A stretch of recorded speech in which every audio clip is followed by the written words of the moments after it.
नमस्कार मित्रांनो, योग्य वाचनातून तुम्ही ज्ञान मिळवू शकता. मिळवलेले ज्ञान व त्याचे उपयोजन हे यशाचे मर्म आहे. तुम्ही किती वाचता यापेक्षा तुम्ही काय वाचता हे महत्त्वाचे. आणि यासाठीच लेखक जीवन साळुंखे लिखित मी यशस्वी होणारच या पुस्तकातील वाचनबद्दलचे त्यांचे विचार आपण आज ऐकूयात. वाचक मित्र हो, आपल्या जीवनाच्या प्रत्येक क्षेत्रात आपला वाचनाचा संबंध येतोच. किंबहुना वाचनाचा संबंध येत नाही असे क्षेत्रच नाही असे म्हटले तर योग्यच ठरेल. म्हणूनच आपण सर्वांनी वाचा, वाचत राहा, वाचू द्या. वाचत राहाल तर वाचाल हा मंत्र सदैव जपला पाहिजे.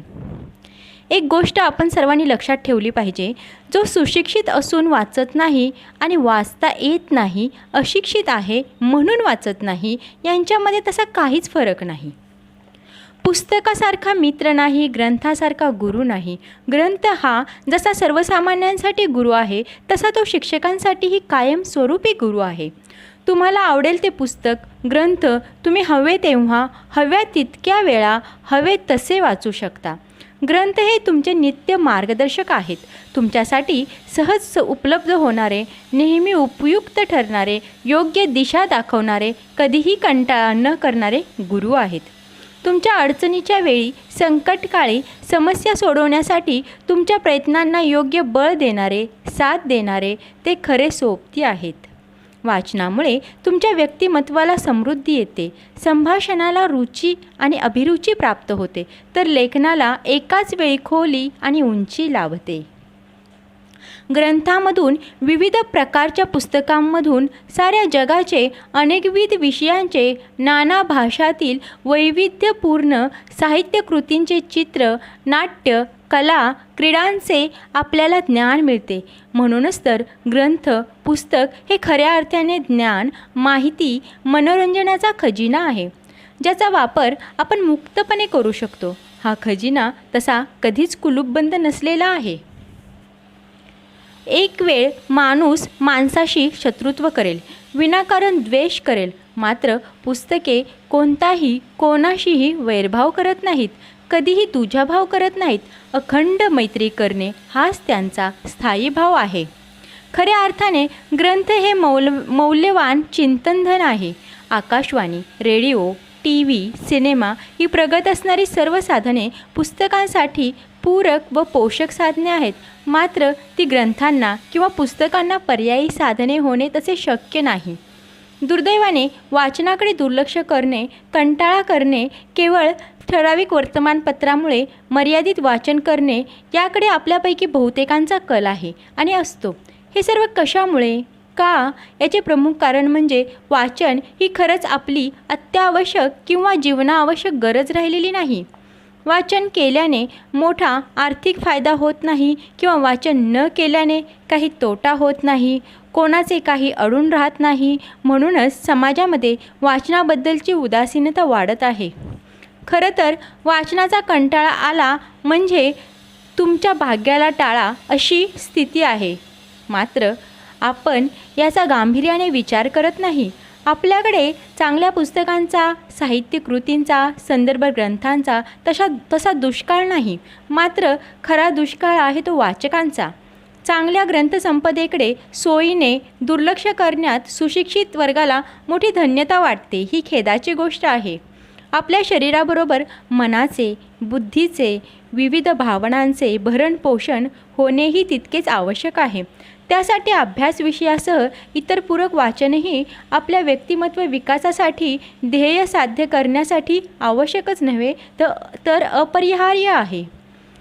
वाचन करण्याचे उद्दिष्ट समजून घेतल्यावर वाचन कसे करावे हेही तितकेच महत्त्व आहे. वेगाने व चांगल्या पद्धतीने कसे वाचावे या नावाचा इंग्रजी भाषेतील ग्रंथ सर्वत्र प्रसिद्ध आहे. जे वाचक मंद गतीने वाचतात त्यांची आकलन क्षमता कमजोर असते.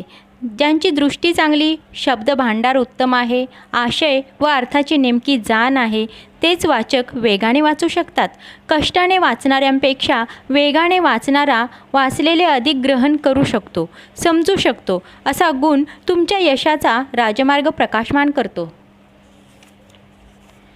योग्य पद्धतीच्या वाचन संस्कारामुळे व्यक्तीच्या जाणीवांचे क्षितिज विस्तारते, मनाचे आकाश अधिक विशाल होते, बुद्धीचा कस कसोटीला उतरतो. ज्या घरात पुस्तकांच्या कपाटांपेक्षा TV केस मोठी असते, त्या घरातील लोकांचे नेचर आणि कल्चर सहज समजून येते. सध्याच्या घराघरात TV आहे, केबलची उपलब्धता आहे, त्यासाठी शेकडो रुपये आपण खर्च करतो. एवढेच नाही तर खिशामधील मोबाईलचा हँडसेट सहजपणे 5-10 हजारात खरेदी करतो. त्यासाठी नियमित नेट पॅक रिचार्ज करण्यासाठी पैसे खर्च करतो. मात्र चांगल्या उत्तमोत्तम वाचनीय व संग्राह्य पुस्तकांची अशा रीतीने आपण कधी खरेदी करतो का? वाचनीय व उपयुक्त पुस्तकांची शिफारस एखाद्या पालकाने आपल्या पाल्यासाठी, मुलासाठी केल्याचे तुम्हाला आढळते का? विचार करा, थोडा गंभीरपणे विचार करा. वाचन का करावे हे एकदा समजून घेतले की त्यापुढचा टप्पा म्हणजे वाचन करण्यामध्ये सतत सुधारणा केली पाहिजे. कारण वाचन ही एक कला आहे. या कलेत पारंगत होणे प्रयत्नसाध्य आहे. केवळ वर्तमानपत्रे, मनोरंजन, साप्ताहिक वाचणारे, सहज चालणारे, शब्दकोडी सोडवणारे वाचकसुद्धा जर त्यांनी योग्य प्रकारे कष्ट घेतले, प्रयत्नात सातत्य ठेवले तर तेही पुस्तके किंवा ग्रंथ वाचू शकतात, नियमित वाचू शकतात. जे आपल्या विद्यार्थी दशेत नीटपणे नियमित वाचन करत नाहीत त्यांना अपयश येते. बहुसंख्य विद्यार्थी आपल्या शालेय किंवा महाविद्यालयीन जीवनात अपेक्षित यश प्राप्त करत नाहीत, अपयशी होतात. त्याचे प्रमुख कारण म्हणजे अभ्यासाविषयांचे ते नियमित वाचन करत नाहीत. अभ्यास विषयाच्या वाचनाबद्दल उदासीनता, त्यातूनच होणारे दुर्लक्ष, त्यामुळे वाटणारा त्रास व शेवटी परीक्षा काळात ओढून ताणून वाचन करताना अवलंबलेली चुकीची वाचन पद्धती हे आहे. वाचन सुधारण्यासाठी जाणीवपूर्वक प्रयत्न केला पाहिजे. त्या प्रयत्नात सातत्य पाहिजे. त्यासाठी महत्त्वाच्या गोष्टी: एका नजरेत अधिक शब्द वाचण्याचा प्रयत्न केला पाहिजे. त्यासाठी स्वतःची अवधान क्षमता वाढवली पाहिजे, मनाची एकाग्रता वाढवली पाहिजे, आकलन क्षमतेची व्याप्ती नेमकेपणाने वाढवली पाहिजे. अवधान कक्षा वाढली की एका नजरेत किंवा एका दृष्टिक्षेपात अधिक शब्द वाचता येऊ शकतात. त्यामुळे वाचनाचा वेग वाढतो. असा सराव केला गेला की समजून घेऊन वाचन करण्याची सवय लागते. वाचनाचे कौशल्य वाढून तुम्ही वाचनात पारंगत होता. आता तुम्ही न थांबता एक छापील ओळ, त्यानंतरची पुढची ओळ वाचू शकता. या उलट वाचन कला अवगत नसलेल्या प्रत्येक शब्दाजवळ थांबण्याची, अडण्याची शक्यता असते. त्या प्रत्येक शब्दाचा अर्थ समजून घेत तो वाचतो, त्यामुळे त्याला त्रास होतो. अवधान क्षमता वाढणे म्हणजेच तुम्ही वाक्ये किंवा ओळी वाचत असताना त्यांचा अर्थही तितक्याच वेगाने समजून घेता. त्यामुळे वाचलेले समजणे, समजून वाचणे तुम्हाला सहज शक्य होते. अशा पद्धतीने वाचन करणे एकदा तुमच्या सवयीचे झाले की प्रयत्नाने, सरावाने मोठी पुस्तके किंवा ग्रंथ वाचणे तुम्हाला सोपे जाते. अशा पुस्तकांची पानामागून पाने वाचताना ओळीमागून ओळी, वाक्यामधून वाक्ये त्याच्या अर्थासह समजून वाचन असल्याने तुमची आकलन क्षमता वाढते. वाचून समजणे व समजून वाचणे ही एकमेकांशी संलग्न असणारी प्रक्रिया आहे. या प्रक्रिया कष्टसाध्य असली तरी सरावाने त्यामध्ये सहजता येते, हे नेहमी लक्षात ठेवले पाहिजे. जलद किंवा वेगाने वाचण्यामध्ये आपली अपुरी शब्दसंपत्ती ही मोठी अडथळा ठरते. म्हणून सांगतो, आपला शब्दसंग्रह, आपले शब्दभांडार वाढवणे हे विद्यार्थी, वाचक, शिक्षक, पालक म्हणून प्रत्येकाचे कर्तव्य ठरते. शब्दसंग्रह वाढवण्यास विपुल वाचन करणे आवश्यक असते. वाचत असताना प्रत्येक नवीन शब्द डिक्शनरीत किंवा शब्दकोशात पाहण्याची आवश्यकता नाही, तसे सोपेही नाही. मात्र अभ्यास विषयातील तो उतारा किंवा पॅरेग्राफ, टॉपिक तुम्ही समजून वाचल्यानंतर संदर्भाने, अंदाजाने शब्दांचा अर्थ तुम्हाला कळू शकतो. थोडक्यात याचा अर्थ तुम्ही तुमचा शब्दसंग्रह हा डिक्शनरी किंवा शब्दकोश वाचून किंवा पाठांतर करून वाढवू शकत नाही. त्यासाठी समजून घेऊन नीट अर्थ जाणून वाचणे आवश्यक आहे.